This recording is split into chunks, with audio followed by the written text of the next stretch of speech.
Հարցս ուղղում եմ Հայաստանի Հանրապետության վարչապետին։ Պարոն վարչապետ, ինչպես գիտեք, հիմա ցորենի թեման է շատ տրենդային եւ հատկապես ղազախական ցորենի թեման, որի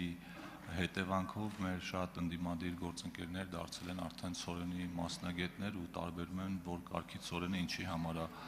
օգտագործվում, բայց հիմա արդեն այդ ցորենի թեման ոնց որ զարգացել է ու դուրս է եկել միջազգային ասպարեզ։ Դուք քիչ առաջ խոսում եք կոնսպիրացիաներից ու այդ դավադրապաշտական տեսություններից, հիմա ոնց որ այդ դավադրապաշտությունը նաև Հայաստանի սահմաններից է դուրս եկել։ Մասնավորապես այսօր հայտնի դարձավ, որ Ռուսաստանի արտաքին հետախուզական ծառայությունը տարածել է հաղորդագրություն, որի իմաստը հետևյալն է, որ Հայաստանը պատրաստվում է ցորեն գնել Ուկրաինայից, ընդ որում կրկնակի թանկ գնով ի վնաս իրեն, եւ դրա պատճառը այն է, որ Հայաստանը այդ տարբերակով ցանկանում է Ռուսաստանից կտրվել եւ այդ բարձր գինը փոխհատուցելու է Եվրոպայից ստացած ֆինանսավորման հաշվին։ Ես գիտեմ, որ դուք այդ մասին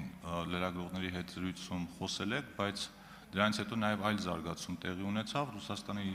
նախագահ Վլադիմիր Պուտինի մամլոք արտուղար Դմիտրի Պեսկովը մեկնաբանելով այս հարցը ըստ էության չի հերքել եւ անդրադառնալով այս թեմային նաեւ ասել է, որ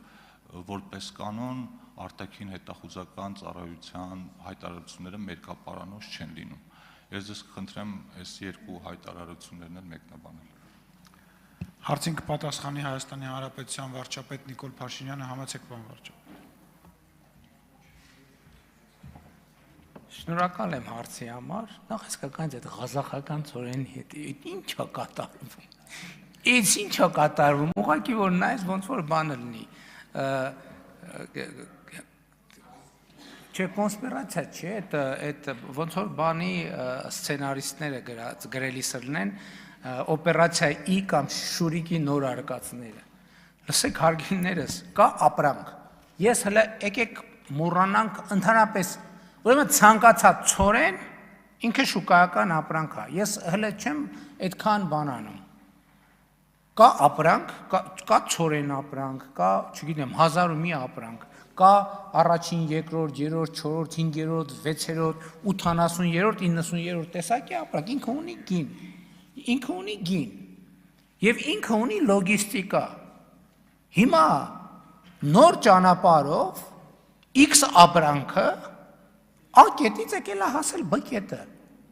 Հիմա ցորեն ինչպիսին է, այդ նախ այդ գնումը իրականացրել է, կառավարությունը չի իրականացրել, այդ գնումը իրականացրել է մասնավորը իր կարիքների համար։ Այսինքն գնացել է շուկա, ապրանք առել, կառավարության բանակցությունների արդյունքում ճանապարհ է բացվել, բերել այդ ճանապարհով։ Այսինքն այս ինչ թեմա է, որ չգիտեմ 6-րդ սորտի է, 8-րդ սորտի է, ուզում է 1260-րդ սորտի լինի։ Մարդ է գնացել է, ինքը իր փողը տվել է, ինքը իր փողը, դա բյուջեի փող չի, ոչ մեկի փողը չի։ Գնացել է ապրանք առել, բերել է, պետք է բերեր ուրիշ դժվար ճանապարհով, բերել է ուրիշ ճանապարհով։ Ինչու՞մ է խնդրումը։ Ուզում եմ հասկանալ։ Հաջորդ հարցը։ Ես այսօր ինձ լրագրողները նաև հարցրին, ես կարող եմ ասել, որ Հայաստանը երբեք չի հրաժարվի Ռուսաստանից ցորեն ձեռք բերելուց։ Երբեք չի հրաժարվի, պաշտոնապես ասում եմ։ Բայց Հայաստանը երբեք չի հրաժարվի նաև տենաց շուկայում էլ ինչ կա։ Իսկ էլ ինչ կա։ Էլով է ցորեն վաճառում, կա առաջարկ մեծ ցորենի։ Ես ձեզ երաշխավորվում եմ, որ բացառված է, որ մեկը գա մեզ ասի, գիտեք ինչ, ցորեն ունենք։ Կարող է առնեք,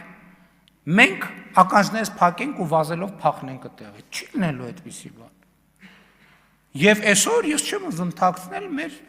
առաջարկներ կան։ Ղազախստանից, երբ որ տեսել են, որ մենք Ղազախստանից ձեռք ենք բերել, ուրիշ վաճառողներն էլ ասում են կարող է հետաքրքիր է ձեզ այդ թեման։ Մենք էլ ասում ենք գինը ասեք։ Գինը հետաքրքիր կլինի, հա, գին որակ բնականաբար։ Հետաքրքիր չի, լինի ասենք չէ, հետաքրքիր չի։ Ինչու՞մ է խնդրեմը։ Այսինքն ես էլի բան չորեն առնելը ամուսնությունն է, հա, որ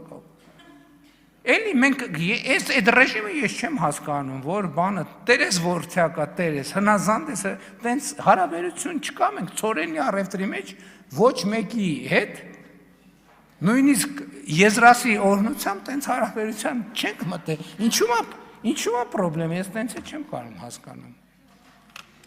Համեցեք արձագանք, պարոն Անտոնյան։ Շնորհակալություն։ Պարոն վարչապետ, միանշանակ Հայաստանի Հանրապետությունը ցանկացած ապրանքի պարագայում, որը իրեն ձեռնտու է ավելի լավ գինե առաջարկում, դա էլ պիտի առնի։ Դրանում երկու կարծիք լինել չի կարող։ Ուղղակի այս հայտարարությունը հետաքրքիր էր նրանով, որ դա արել են ոչ թե ինչ-որ փորձագիտական շրջանակներ, ոչ թե ինչ-որ առանձին լրատվականներ, այլ սա արել է իրենց արտաքին հետախուզական ծառայությունը եւ նախագահի մամուլի քարտուղարն էլ ըստ էության հաստատել է։ Ըստ այդմ մի քիչ հետաքրքիր է այդ դեպքում որն է այդ հայտարարության նպատակը ու ինչ են փորձում մեզ դրանով ասել։ Իրանց արտաքին հետախուզական ծառայությունը 2022 թվականի գարնանը ասում էր բացառված է, որ սահմանին էսկալացիա լինի, որովհետև հապկը ընդեղ է։ Եվ էլ չասեմ դա ինձ առաջին չէր ասում։ Իրանց արտաքին հետախուզական ծառայությունը 20 թվականի սեպտեմբերի 20-ին ասում էր բացառված է, որ էսկալացիա չի լինելու եւ այլն եւ եկեք չմտնենք էլ այդ դաշտեր արտաքին հետախուզական ծառայությունը Ինչ չմտնենք շնորհակալություն Շնորհակալություն Արմեն Ղազարյան հաջորդ հարցը Հայաստանի Հանրապետության մեծարգո վարչապետ